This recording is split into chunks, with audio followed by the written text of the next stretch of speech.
My name is Ben Burgis, and I am the author of Give Them an Argument, Logic for the Left, which is coming out in just a few short weeks from Zero Books. Today I'm going to be talking about somebody who is not a socialist. The YouTuber that I'm talking about is a self-described reactionary who calls himself the Distributist. And he did a video called Capitalism is a Magic Word.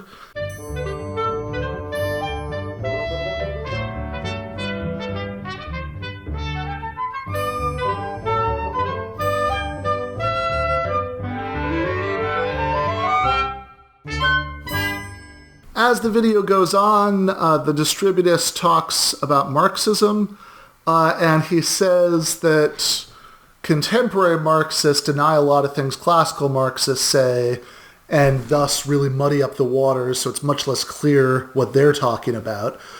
Because he says that traditionally Marxists have seen as definitional dividing lines between capitalism and socialism the fact that capitalism is hierarchical, centralized, unequal, involves scarcity, and involves markets. He makes various moves in the video along the lines of pointing out a problem, oftentimes I have to say a very superficial problem and very superficially explored, with saying that we could have a society that completely lacks one or another of these features, and he then concludes that when radicals, when in his recounting Marxists say that capitalism has these features and socialism would lack them, that, well, okay, clearly nobody really thinks that, or nobody anymore thinks that, because so many contemporary Marxists will admit that we can't really get rid of one or another of these features, and that this goes to the magic words point, because, for example, if there would be hierarchy under socialism, then it's no longer clear what you mean by making a distinction between capitalism and socialism, because you'd have to explain what the difference is between capitalist hierarchy and socialist hierarchy. If there would be scarcity under socialism, you'd have to explain the difference between capitalist scarcity and socialist scarcity, etc.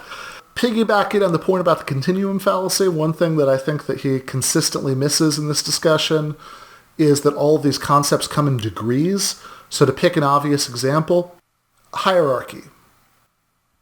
Think about the kind of workers' cooperative or the kind of business we might refer to as a workers' cooperative that's the least different from a traditional capitalist corporation. That would be one like the New Belgium Brewing Company that makes flat tire beer that is owned by an ESOP, an employee stock ownership program. Well, that kind of business is somewhat less hierarchical than a traditional capitalist business, because the power differential between the top management and the workforce is a bit different, because at least in theory, the workforce are the ultimate owners. As we said earlier, there's some ambiguities about that in contemporary corporations, but at least in principle, the workforce has a way of, for example, firing the CEO, which is not the case in a traditional corporation. And so in that sense, New Belgium is a bit less hierarchical than, for example, Walmart. So the Walmart employees do not have a way of firing the Waltons. Now, think about the difference between New Belgium and the Mondragon Corporation in Spain, which is a more traditional, somewhat more traditional workers' cooperative, or in some ways it's more like a federation of cooperatives. That, it seems to me, is a little bit less hierarchical than New Belgium in various ways, but even just sticking with the CEO example, there is a much more direct mechanism for electing the CEO. You don't have to stage a stockholder rebellion to make that happen. And then some little local workers' cooperative where maybe you elect a couple guys to do day-to-day management tasks, but a lot of important decisions might be made by meetings that, you know, the whole workforce is encouraged to go to, is considerably less hierarchical, even than Mondragon. It seems to me that when, you know, a lot of radicals, like Noam Chomsky, for example, talks this way, I sometimes talk this way, use the word hierarchy as a negative when they're talking about the kind of society that we have. A really, really, really, really obvious alternate interpretation to the one that the distributist assumes, which is that the only way that could be meaningful is if what they're saying is capitalism has hierarchy and socialism would have zero hierarchies, is that we want a society that's considerably less hierarchical. In fact, a few months back, when I did a live stream discussion with the Distributist, I read him, if I'm remembering correctly, a quote from Noam Chomsky where he talks about viewing large-scale social hierarchies with suspicion and examining such hierarchies one at a time to see if they can be justified, which is obviously a very different attitude from saying all hierarchies are bad, there should be no hierarchy of any kind, even hierarchies of influence or hierarchies of charisma, or hierarchies in friend groups, or hierarchies in chess tournaments, or hierarchies in families with, of course, there are certain kinds of hierarchies in families that any decent feminist would object to, but there are other kinds that nobody objects to, like saying that parents should have more power than their toddlers.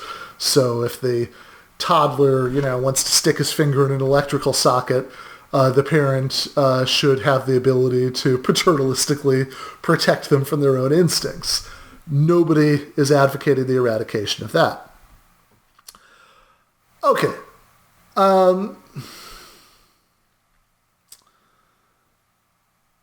It's no different in principle than saying that when we're talking about political democracy, well, that comes in degrees. The different political systems can be much less democratic than each other. So, a system where the president is elected, but the president can pretty much do whatever they want, is less democratic than a system where a legislature has a lot of authority. And even that's much less democratic than like a New England town where a lot of decisions are made at a town meeting.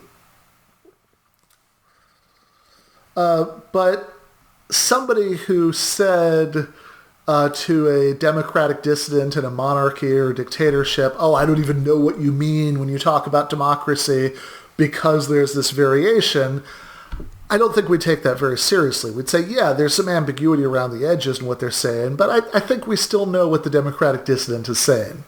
I'm way too much of a Marx nerd to just let the claims about Marxism go unchallenged here, because those are really, like, some of the video the Distributist is saying interesting things, but the claims about Marx are just pure nonsense from start to finish.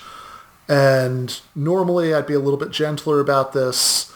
I'm usually nice to a fault in these kinds of discussions, but I really can't abide this because the Distributist really could not be more smug in the way that he presents these points in the video, but his ignorance of Marx is astonishing. The Distributist says that traditionally, Marxists have said that capitalism has the defining features of hierarchy, inequality, centralization, markets, scarcity, and that these are so central to the traditional Marxist analysis, the difference between socialism and capitalism, that any contemporary Marxists who back off of that make it just totally unclear what they mean by socialism and capitalism or what the difference would be between them. By the way, if you know anything at all about Marx, you've noticed a massive missing item on this list. We will get to it. All right, let's take these one at a time. Hierarchy? Nope. Marx does not use this term. I haven't read everything that Marx wrote, but I have sure as hell read more than the Distributist has. You can tell that just from the mistakes that he makes in this video. My strong educated guess would be if you did a search through all of the Marx Engels collected works, the only times that you would get the word hierarchy are when they're talking about maybe the Catholic Church hierarchy. The hierarchy in that sense. So, hierarchy? Nope. Centralization? No, absolutely not. This is just total nonsense, and it's particularly striking nonsense because exactly a week ago from when I'm recording this, in the New York Times Sunday magazine, there was an article in the Week in Review section, sorry, not the magazine, but in the newspaper, the Sunday Week in Review section of the New York Times, there was an op-ed by one David Bentley Hart where he makes exactly the opposite error. Hart claims that a big important difference between Marxism and other kinds of socialism historically is that Marx wants to centralize absolutely everything. I don't know where Hartley is getting that, just like I don't know where the Distributist is getting the opposite claim. It's true, this does back up the Distributist, that Marx praises the Paris Commune, which was a very decentralized form of government. It's also true, to back up David Bentley Hart's point, that Marx sometimes used the word centralize with a positive valence, like in the Communist Manifesto, where he talks about centralizing credit and lending in a system of nationalized banking. But overall, as far as I can tell, this whole dimension of analysis, centralism versus decentralism, isn't one that especially interests Marx. So, hierarchy? Nope. Centralization? Nope. Inequality? Big nope. In fact, one of the few times in this whole long discussion of Marxism that the Distributist actually quotes Marx, and that should always be a red flag, the bad kind of red flag, when somebody spends this long talking about Marx without actually quoting him. But one of the few quotes is one where Marx is actually dissing the idea of perfect equality as a socialist goal, and the Distributist presents this as if this were Marx making some kind of concession, but of course it's nothing of the kind. Every time Marx talks about the idea of strict equality as a socialist goal, it's to argue against it. Particularly the work by Marx that I'm sure that the Distributist either hasn't read or it's been too long since he read it, he doesn't remember it, is the critique of the Gotha program. And in the critique of the Gotha program, Marx is explicit that he thinks that at least in the first stage of a socialist society, there would be unequal distribution of resources, that there would have to be, that you would have to compensate workers unequally in order to incentivize work. Of course, in any stage of a socialist society, there would be workers' control of the means of production, but Marx predicts that in the initial phase of a socialist society coming right out of capitalism, the decision workers would democratically decide to make for the purposes of making the economy run would be to compensate people unequally in proportion to their unequal labor contributions. Now, it is true that Marx predicts that in a more advanced stage of a socialist society, this wouldn't be necessary anymore. The prediction is that as technology progresses, instead of working the way it works under capitalism, which is that some workers just don't have jobs anymore, and then they're desperate until they find new jobs. Under socialism, since workers are going to be controlling the means of production, they could just collectively vote themselves fewer hours for the same compensation. Eventually, Marx thinks that the combination of technological and cultural changes from a socialist society coming right out of capitalism to a more advanced one would get to the point where so much would be automated away that what little work still had to be done by humans would just get done through everybody pursuing their own interests, trying to be the first person to, achieve some, fix some technological problem, out of, just to get social prestige, for example, and that there'd be so much material abundance that the whole question of equality versus inequality would just sort of become moot. But importantly, in neither the first phase, where there's still scarcity, or the second phase, where Marx does think that we're going to get to a post-scarcity form of social organization, is everybody given a strictly equal share of society's resources. Rather, in the first stage, it's going to be unequal, because it's going to be unequal for the sake of incentives. And in the second stage, you just don't even have to keep track of anymore of how what one person is taking is different from what another person is taking. Hierarchy? Nope. Centralization? Nope. Inequality? Nope.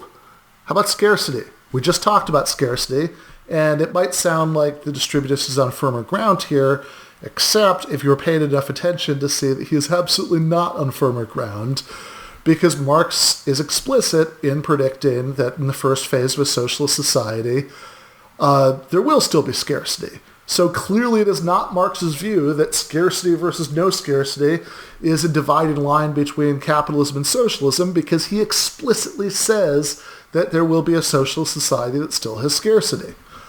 By the way, when I went on the Distributist live stream, what I said there is what I always say about this, which is maybe kind of taking off my Marx nerd hat and putting on my logic instructor hat, that my own position is that whether or not we actually get to that post-scarcity second phase from the Critique of the Gotha program is an open empirical question.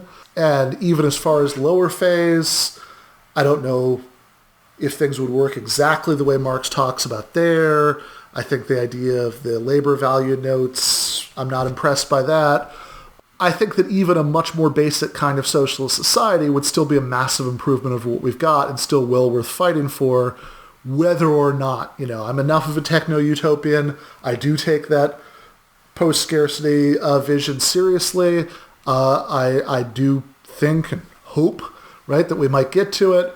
But I think that socialism is worth fighting for whether or not we quite get there or not. Okay, so hierarchy, nope. Centralization, nope. Inequality, nope. Scarcity, nope. Well, that brings us to markets, because that's all that's left. Now, I said a minute ago that I think there are different ways that a socialist society might be organized, and I am one of those Marxists, or, as Derek Varn might remind us, Kautsky revisionists, who is open to the idea that a socialist society might have to have some market elements to solve calculation problems for price signals, etc. I'm also open to Michael Albert and Robin Hanhel's idea of Paracon, which is an extremely detailed and well thought out vision of how marketless planning could work. I have some reservations about it, but I think it's an interesting idea. I think it's worth exploring. So I'm somewhat agnostic about some of this stuff, but let's go with the vision of socialism where you maybe have completely socialized commanding heights being planned outside of the market completely, but also some sort of maybe private sector of competing workers' cooperatives. So you do still have markets. My YouTube warehouse boss, Doug Lane, would say that this does not count as socialism because we haven't overcome the commodity form. Much longer, much more complicated argument.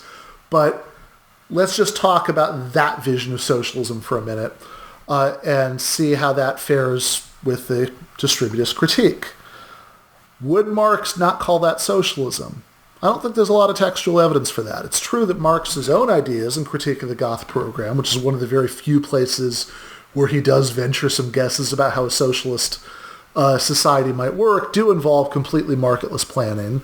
But I think Marx himself does give a pretty damn good answer to the distributist question about what the difference would be between capitalist markets and hypothetical socialist markets.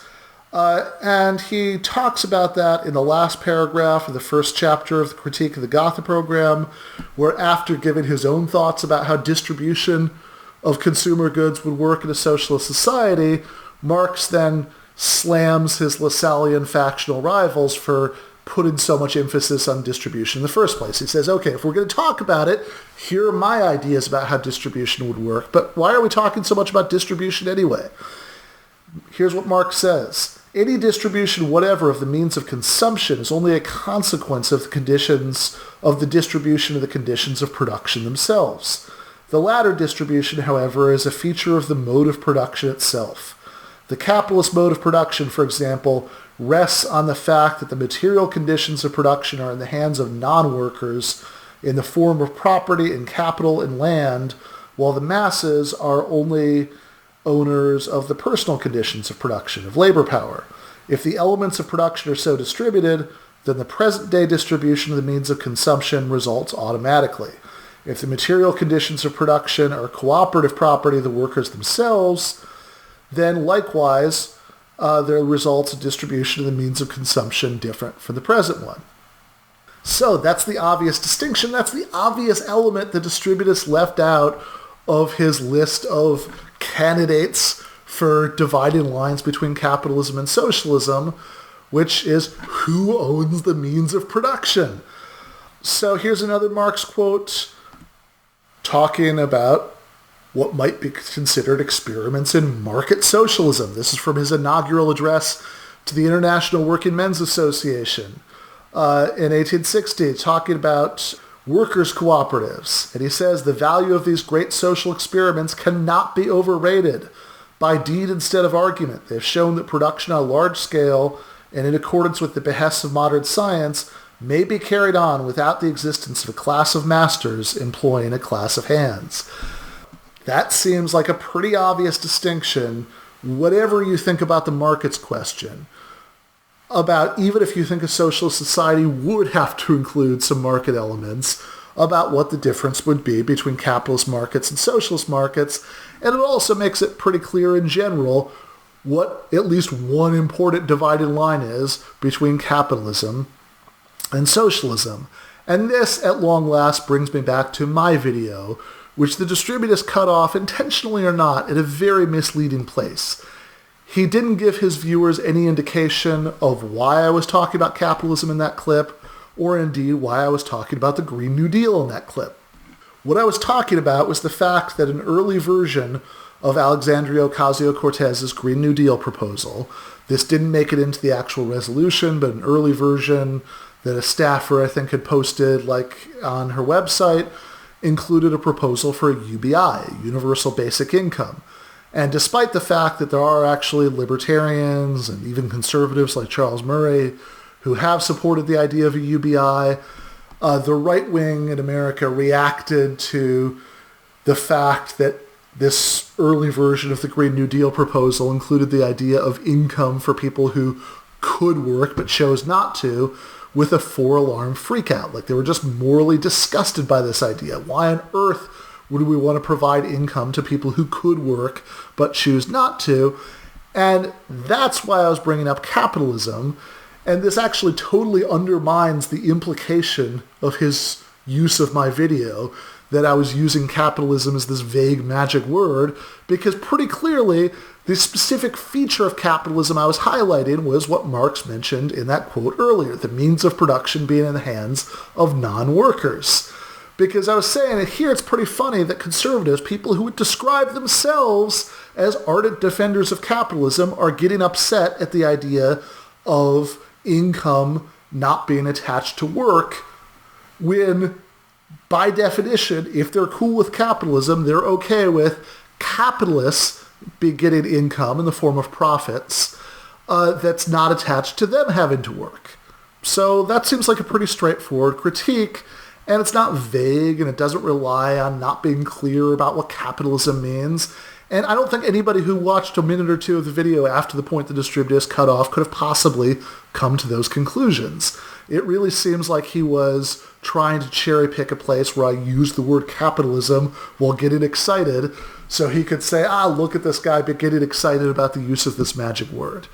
Now, it is true that there is one element of his critique that I haven't really addressed here, which is the idea that magic words are words that when you substitute a longer descriptive phrase that means the same thing, or at least means an important part of the same thing, then that won't pack the same intuitive or emotional punch. I think that's probably true. I think there are sentences where you use the word capitalism, where if you used a longer, more technical and bloodless phrase, like the alienation of workers from the means of production, that would have less emotional impact. So, does that mean that capitalism is a magic word? Does that mean that, using simple, direct language like capitalism rather than these longer, more technical phrases with more syllables is somehow dishonest or deceptive? Hell no. To see why not, I want to end this with a clip by a philosopher of language with no academic credentials whatsoever, but one who I think had insights into how language works in practice, maybe even deeper than Socrates or Wittgenstein or Saul Kripke. I speak, of course, of the late, great George Carlin. They're only words. You can't be afraid of words that speak the truth, even if it's an unpleasant truth, like the fact that there's a bigot and a racist in every living room on every street corner in this country. I don't like words that hide the truth. I don't like words that conceal reality. I don't like euphemisms or euphemistic language. And American English is loaded with euphemisms because Americans have a lot of trouble dealing with reality. Americans have trouble facing the truth. So they invent a kind of a soft language to protect themselves from it. And it gets worse with every generation. For some reason, it just keeps getting worse. I'll give you an example of that. There's a condition in combat, most people know about it. It's when a fighting person's nervous system has been stressed to its absolute peak and maximum, can't take any more input. The nervous system has either snapped or is about to snap. In the First World War, that condition was called shell shock. Simple, honest, direct language. 2 syllables. Shell shock. Almost sounds like the guns themselves. That was 70 years ago. Then a whole generation went by, and the Second World War came along, and the very same combat condition was called battle fatigue. 4 syllables now. Takes a little longer to say. Doesn't seem to hurt as much. Fatigue is a nicer word than shock. Shell shock. Battle fatigue. Then we had the war in Korea, 1950. Madison Avenue was riding high by that time, and the very same combat condition was called operational exhaustion. Hey, we're up to 8 syllables now. And the humanity has been squeezed completely out of the phrase. It's totally sterile now. Operational exhaustion. Sounds like something that might happen to your car. Then, of course, came the war in Vietnam, which has only been over for about 16 or 17 years. And thanks to the lies and deceit surrounding that war, I guess it's no surprise that the very same condition was called post-traumatic stress disorder. Still 8 syllables, but we've added a hyphen. And the pain is completely buried under jargon. Post-traumatic stress disorder. I'll bet you if we'd have still been calling it shell shock, some of those Vietnam veterans might have gotten the attention they needed at the time. I'll bet you that.